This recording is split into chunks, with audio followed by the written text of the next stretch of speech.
Hello student, this is Rakesh sir, lecturer and motivational speaker. स्वागत करता हूं आपके अपने चैनल स्पेशल साइंस में। आज की टॉपिक में हम लोग मानव मस्तिष्क पढ़ेंगे। इंग्लिश में कहते हैं ह्यूमन ब्रेन। मैं आपको बाय लैंग्वेज में अर्थात हिंदी और इंग्लिश दोनों मिक्स करके पढ़ाऊंगा। या आप सीबीएसई बोर्ड से हो चाहे यूपी बोर्ड से हो, दोनों चीजें आपको बहुत बेहतरीन ढंग से समझ में आएंगी। Human brain class 9, class 10th, 11th, 12 के लिए नहीं। 12 में सिलेबस अलग है, तो क्लास 12 वाले इसके ऊपर टाइम अपना एक्सपेंड ना करेंगे। इसके अलावा बीएससी लेवल के जितने स्टूडेंट हैं वहां के लिए ये पूरी टॉपिक बहुत इंपॉर्टेंट होती है। वैसे तो सभी लोगों के लिए काफी कंपलसरी होता है अपने शरीर के बारे में जानना। तो आइए शुरू करते हैं ह्यूमन ब्रेन अर्थात मानव मस्तिष्क। ह्यूमन ब्रेन सिचुएशन आप जानते हैं। सिचुएशन बताने की जरूरत नहीं है कि बॉडी की सबसे ऊपरी सतह पे होता है और पूरे हमारे क्रियाओं को संचालित और नियंत्रित करता है। संचालित का मतलब होता है बाबू चलाना, और नियंत्रित करने का मतलब काबू में करके रखना। अरे भैया काबू में नहीं रहेगा तो चलेंगे इधर गिरेंगे इधर, है ना। अर्थात सारी चीजें नियंत्रित भी करता है और क्या करता है, संचालित भी करता है। अगर हम सबसे आउटर लेयर से बात करें तो आइए देखते हैं अपने फेस की तरफ। अगर आप देखेंगे मिरर में अपने आप को तो सबसे सामने हमारा ये जिसे हम कहते हैं माथा अर्थात फ्रंट लोब जो होता है, सबसे आगे वाला लोब जो होता है, ये इसके ठीक नीचे हमारी स्किन होती है। स्किन के अंदर हमारे हेयर्स प्रेजेंट होते हैं। हेयर्स के ठीक नीचे एकदम बोन्स की एक कैविटी होती है, बहुत काफी मजबूत बोन्स की एक कैविटी होती है, एक राउंड शेप संरचना होती है जिसे हम कहते हैं क्रैनियल कैविटी। हिंदी में कहते हैं कपाल गुहा। मैंने आपसे कहा था कि आप चाहे सीबीएसई के हो चाहे यूपी बोर्ड के हो, दोनों टॉपिक आपको बहुत बेहतर समझ में आएगी। तो आप क्लियर रखिएगा कि क्या बोलते हैं क्रैनियल कैविटी, हिंदी में बोलते हैं कपाल गुहा। अभी हम आउटर संरचना की बात करते हुए इनर की तरफ चल रहे हैं। मैं आपको इतने बेहतर ढंग से समझाऊंगा कि स्टेप बाय स्टेप ऐसे ही फेस टू फेस आप इमेजिनेशन के थ्रू सारी चीजों को क्लीन एंड क्लियर करते हुए चलेंगे। सबसे ऊपर हमारी स्किन है, उसके ठीक नीचे हड्डियों का पूरा कंकाल है जिसे हम कहते हैं कपाल गुहा, इंग्लिश में क्रैनियल कैविटी कहते हैं। क्रैनियल कैविटी के ठीक नीचे ब्रेन के ऊपर, अब आई बात मस्तिष्क, जो हड्डी आपको दिखाई दे रही है उसके ठीक नीचे वाला भाग, इसके ठीक नीचे 3 लेयर्स जुड़ी होती हैं। तो मस्तिष्क जहां हमारी कपाल गुहा खत्म होती है उसके ठीक नीचे जो होता है डायरेक्ट मस्तिष्क नहीं होता है, उसके ठीक ऊपर अब ये हड्डी का कंकाल सीधे ऊपर बीत गया है। ये हमारी स्किन थी, ये हमारी हड्डी का कंकाल जिसे हम कपाल गुहा अर्थात क्रैनियल कैविटी कहते थे। अब इसके नीचे 3 लेयर्स होती हैं, 3 लेयर होती, 3 परत होती है और तीनों परत को हम एक शब्द में कहते हैं मीनिंग। अब चाहे हिंदी हो चाहे इंग्लिश हो, उसे मीनिंग कहते हैं और इन तीनों परत का नाम अलग अलग होता है। वंस अगेन हम डिस्कस करते हुए आगे बढ़ेंगे तो मैं आपको तीनों परत का नाम समझाते हुए चलूंगा। तीनों परत होती है अर्थात कपाल गुहा अर्थात हड्डी का जो कंकाल है उसके ठीक नीचे कितनी परत बाबू, 3 परत होती है। इसे क्या कहते हैं, मीनिंग कहते हैं। मीनिंग कहते हैं और इसमें बहुत सारा द्रव्य भरा होता है जो एक तरल और चिपचिपा क्लाइमेट तैयार करता है मस्तिष्क और कपाल गुहा के बीच में। बातें क्लियर हो रही है, जिससे अंदर की जो कैविटी होती है वो गीली बनी रहती है, साथ मॉइस्चर उसमें पड़ा रहता है। ठीक नीचे मस्तिष्क उपस्थित होता है। अब बात आती है मस्तिष्क की, अर्थात इतना पूरा विगरस जो पॉइंट था, पहले स्किन थी, फिर अब कपाल गुहा क्रैनियल कैविटी थी, उसके बाद मीनिंग्स थी, उसके बाद मस्तिष्क। अब इतनी चीजों से सुरक्षित होता है ये समस्त चीजें। एक्सटर्नल जो प्रेशर होता है, बाह्य आघात होते हैं, उससे हमारे ब्रेन को प्रोटेक्शन प्रदान करती है ये सारी चीजें। अगर हम अपने मस्तिष्क की बात करें तो मस्तिष्क जो होता है वह लगभग 1.3 kg के आसपास। एक ह्यूमन ब्रेन बाबू कितना, 1.3 kg के आसपास इसका वजन होता है। आप वन लाइनर की तरफ से पेन डाउन करते चलिएगा ताकि बातें क्लीन एंड क्लियर है, समझ में आपको आती है। कितने केजी का बाबू, तो 1.3 kg का। और दूसरी मस्ट इंपॉर्टेंट पॉइंट कि जो ह्यूमन ब्रेन होता है वह 100 अरब अर्थात 100 अरब नर्व सेल अर्थात न्यूरॉन से, न्यूरॉन को आप हिंदी में लिख लीजिएगा तंत्रिका कोशिका, तंत्रिका कोशिका से मिलकर बना होता है। कितना? 100 अरब 100 अरब तंत्रिका कोशिका से मिलकर क्या बना होता है? मस्तिष्क। हम लोगों ने पूरी ऊपर से लेकर नीचे तक 1 by 1 step by step study की। अब आ रही है बात ह्यूमन ब्रेन के ऊपर। अर्थात कितना केजी बाबू? 1.3 केजी के आसपास इसका वेट होता है। और ये किससे मिलकर बना होता है? तो 100 अरब तंत्रिका कोशिका, इंग्लिश में से न्यूरॉन से मिलकर बना होता है। और ये पूरे कार्यों को नियंत्रित संचालित करता है। हमारे जितने भी निरंतर कार्य होते रहते हैं इसको कंट्रोल करके रखता है। अर्थात हम लोगों ने इसके पार्ट्स के अभी तक इसके इंटरनल की संरचना समझ ली। अब बात आती है इसके पार्ट की। जो ह्यूमन ब्रेन होता है वो 3 रीजन में अर्थात 3 पार्ट में डिवाइड होता है। कितने पार्ट में? 3 पार्ट में। हिंदी में बोलते हैं अग्र मस्तिष्क और इंग्लिश में बोलते हैं फॉर ब्रेन। मैंने पहले से पेन डाउन करके रखा है ताकि आपका ज्यादा टाइम एक्सपेंड ना हो।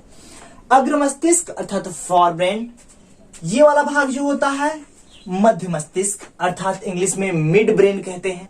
और थर्ड होता है ये पीछे वाला जो रीजन होता है यहां से लेके यहां तक, ये हिंड ब्रेन कहलाता है। इसे आप हाइंड ब्रेन बोल सकते हैं, हिंदी में बोलते हैं पश्चिम मस्तिष्क। क्लियर रखिएगा बातें, हिंदी इंग्लिश दोनों बहुत अच्छे से आपको समझ में आएगी। आगे वाला भाग बाबू ये जो फ्रंटल लोब होता है, ये जो सामने वाला, यहां से लेके यहां पीछे तक अग्र मस्तिष्क अर्थात इसे फॉर ब्रेन कहते हैं। और ये पूरे मस्तिष्क का 80% अर्थात सबसे बड़ा भाग कौन सा होता है? अग्र मस्तिष्क होता है। पूरे मस्तिष्क का 80% भाग मेंटेन करता बनाता है। बीच में जो होगा भैया, तो बीच वाले को हिंदी में क्या बोलते हैं? मध्य, और इंग्लिश में बोलते हैं मिड अर्थात ब्रेन को पढ़ रहे हैं तो मिड ब्रेन अर्थात मध्य मस्तिष्क। और जो सबसे पीछे होता है उसे पश्चिम मस्तिष्क, इंग्लिश में hind brain, HIND, hind brain. तो बातें क्लियर कि सबसे आगे वाला जो भाग होता है अग्र मस्तिष्क, बीच में मध्य मस्तिष्क और पीछे पश्चिम मस्तिष्क। For brain, mid brain, hind brain. Clear हुआ? मैं आपको बहुत अच्छे से समझाने की और छोटे शब्दों में समझाने की कोशिश कर रहा हूं ताकि आपको बहुत बेहतर ढंग से समझ में आ जाए। अब बात करते हैं इसके फंडामेंटल्स वर्क की, ये इसके कार्य क्या क्या होता है। फॉर ब्रेन जो होता है सबसे ज्यादा रीजन अर्थात 80% भाग को जो मेंटेन करता है, तो आप समझिए कि ये पूरा रीजन यहां से लेकर यहां तक अकेले कवर करता है। कौन? फॉर ब्रेन भाई 80%। बीच में जो होता है मध्य, तो ये बहुत छोटा रीजन कवर करता है और इसका वर्क भी बहुत छोटा होता है। और जो सबसे नीचे होता है पश्चिम मस्तिष्क, ये सेकेंड लार्जेस्ट ब्रेन है। मतलब अग्र सबसे बड़ा तो फॉर ब्रेन है बाबू, अग्र मस्तिष्क, और दूसरा बड़ा पश्चिम मस्तिष्क। 1 बाय 1 स्टेप बाय स्टेप समझते हैं। अग्र मस्तिष्क जो होता है इसको इंग्लिश में कहते हैं फॉर ब्रेन। मैंने पहले से पेन डाउन करके रखा है आपका टाइम बचाने के लिए, है ना। फॉर ब्रेन जो होता है, फॉर ब्रेन 2 पार्ट में डिवाइड होता है, 2 रीजन में डिवाइड होता है। एक होता है सेरेब्रम और दूसरा होता है डाइएन्सेफेलॉन। बातें क्लियर? अग्र मस्तिष्क कितने भागों में और कितना भाग बनाता है? 80% भाग बनाता है। कितने रीजन में डिवाइड होता है? 2 रीजन में, 2 पार्ट में डिवाइड होता है। एक होता है सेरिब्रम और दूसरा होता है डाइएन्सेफेलॉन। बातें आई होप कि समझ में आ रही होंगी। आगे बढ़ते हैं। अगर हम सीधे सीधे वर्क की बात करें तो जो प्रमस्तिष्क, जो हिंदी में बोलते हैं प्रमस्तिष्क और इंग्लिश में बोलते हैं सेरिब्रम। बाबू हिंदी और इंग्लिश दोनों बहुत कंपलसरी है, आप सबमिट करते हुए आगे बढ़िएगा। प्रमस्तिष्क जिसे हम सेरेब्रम कहते हैं, ये हमारे अग्र, ये सामने वाला जो रीजन होता है, ये फ्रंट वाला, ये पूरा भाग बनाता है। और अग्र मस्तिष्क बड़ा होने के साथ साथ सबसे बड़े वर्क को भी प्ले करता है। आपके समस्त मैक्सिमम जो बॉडी के वर्क होते हैं, ये इसको कंट्रोल करके रखता है हमारा प्रमस्तिष्क। अब आप समझिए, 1 बाय 1 पेन डाउन करते जाइएगा। ये जो फ्रंट वाला जो लोब होता है यही प्रमस्तिष्क होता है। डाइएन्सेफेलॉन इसके पीछे वाला रीजन होता है।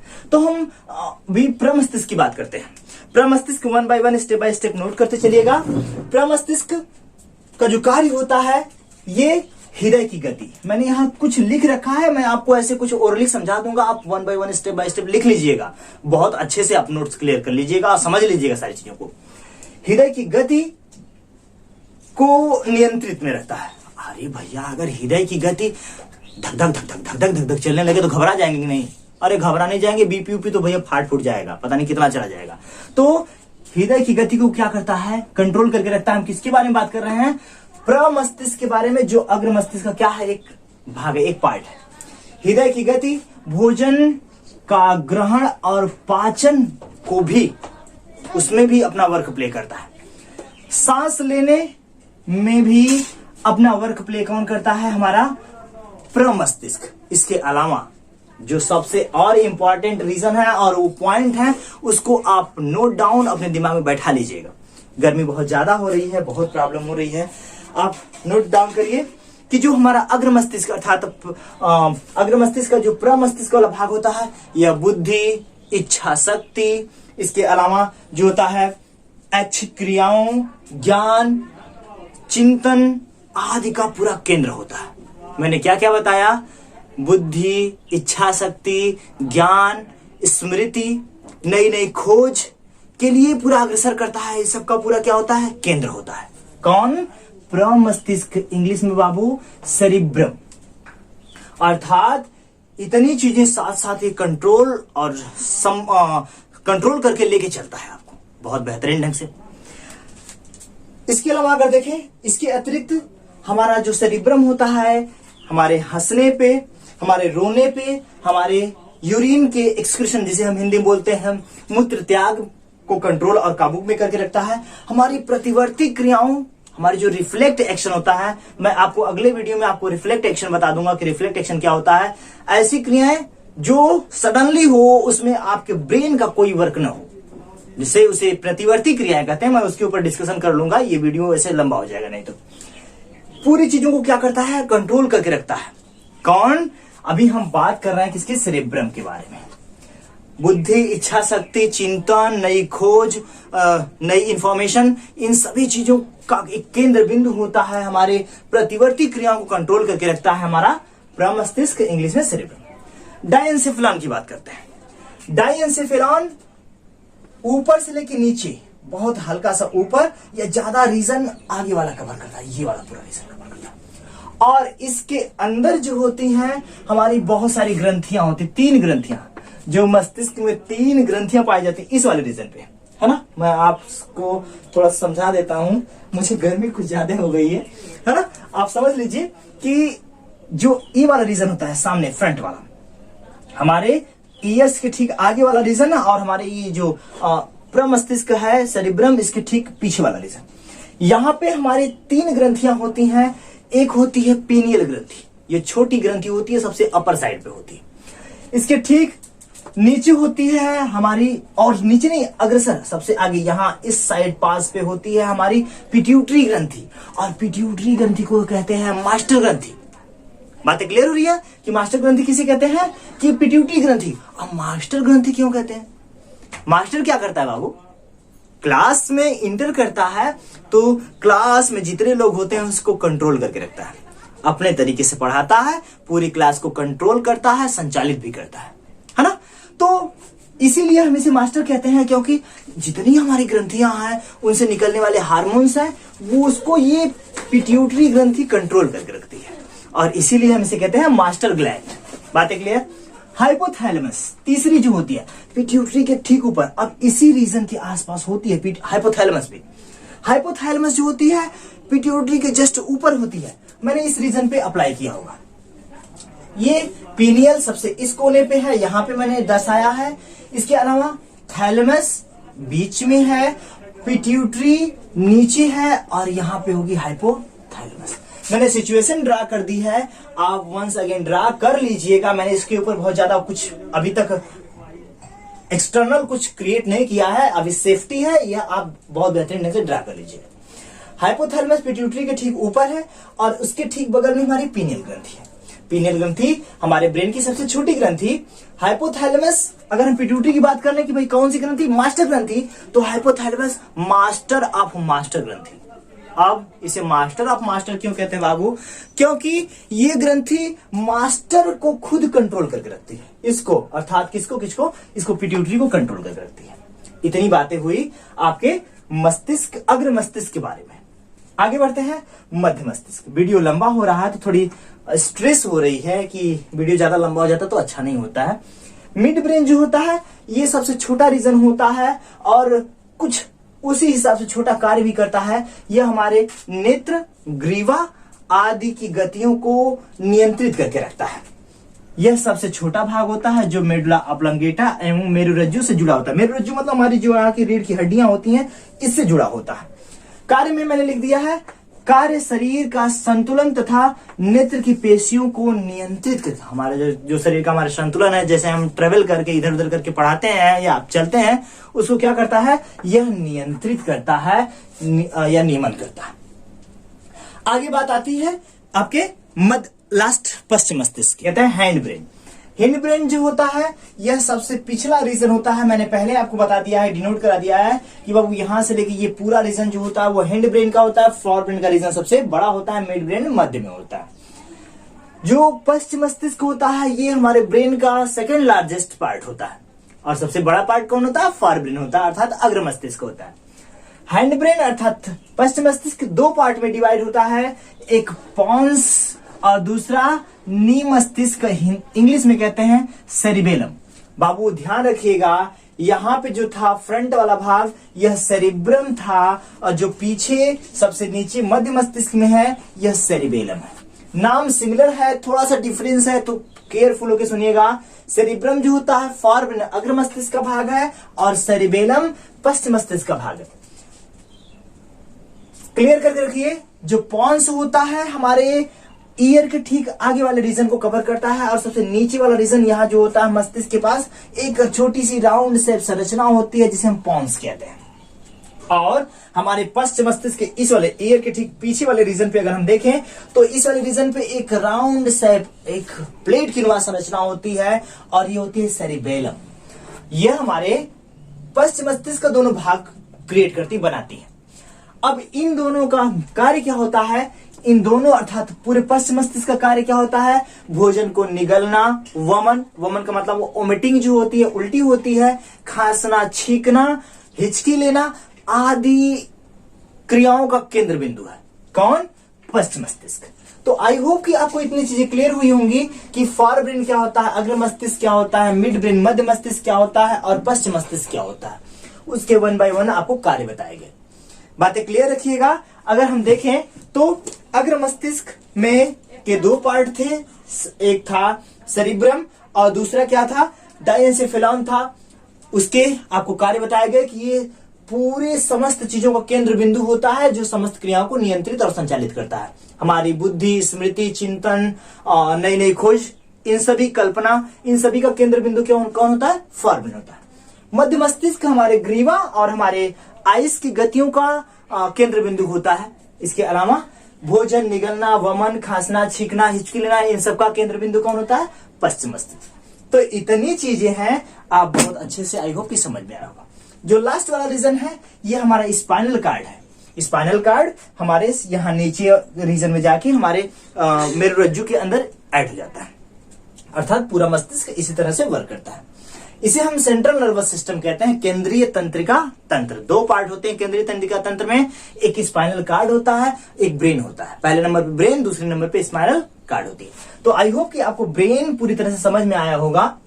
बेहतर ढंग से पढ़ाई करिएगा और बेस्ट करने की कोशिश करिएगा। आई होप कि जितने तन मन धन से लगे हैं बेस्ट करेंगे, खूब नाम रोशन करेंगे। Thank you so much, best of luck once again.